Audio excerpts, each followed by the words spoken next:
If you have something you need to do to a number of DGN files quickly and accurately, Global File Changer is the answer.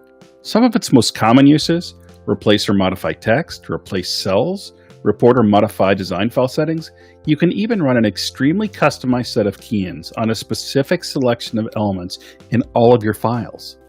This video is a brief overview of the Axiom product Global File Changer. Superhero, Swiss Army knife, savior. Three of the most common terms to describe Global File Changer. Why? Because after a dose or two of it, that's the way you're going to be thinking about it. It'll do just about anything you need to do in batch to your DGN files. I'll spend the next 5 minutes showing you how Global File Changer can do all of these things. When you install Axiom products, you get this Axiom pull-down menu, and here is Global File Changer on that menu. I have it loaded here already. Now, Global File Changer is like a Swiss Army knife for MicroStation. If you come into a situation where you've got a bunch of files that you need to do the same action on, Global File Changer is very often your best resource. So the first thing you would do here is press select, and you get this choose files to process dialog box, and you simply right-click browse for files.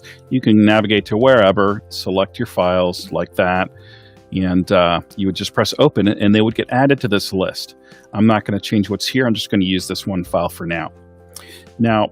So the first major thing you can do is the ability to select elements. You know how you want to come over here and say, just use the standard element selection tool and select, and you go, well, I want to do something to all of these.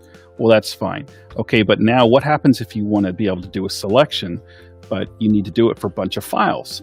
So we have this tool here under the selection menu that allows you to do basically make selections that you apply to files. You're basically saving a selection.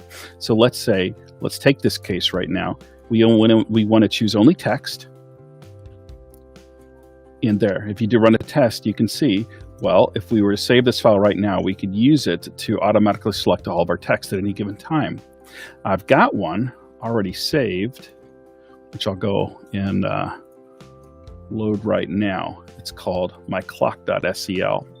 And I can just demonstrate that using this particular file, if I choose lines and do test, it selects all the lines in my file. And you can probably guess how this is going to go. That picks the hands, the numbers, and the face. So when you have a selection set, the way you actually do stuff to the elements that have been selected is with MicroStation key-ins. So we also have a key-in that will do all the changes once you have the stuff selected. I have a clock.key, and I can open this, and there's a lot of stuff in here, but bottom line is you have key-ins that are going to make changes to the selections.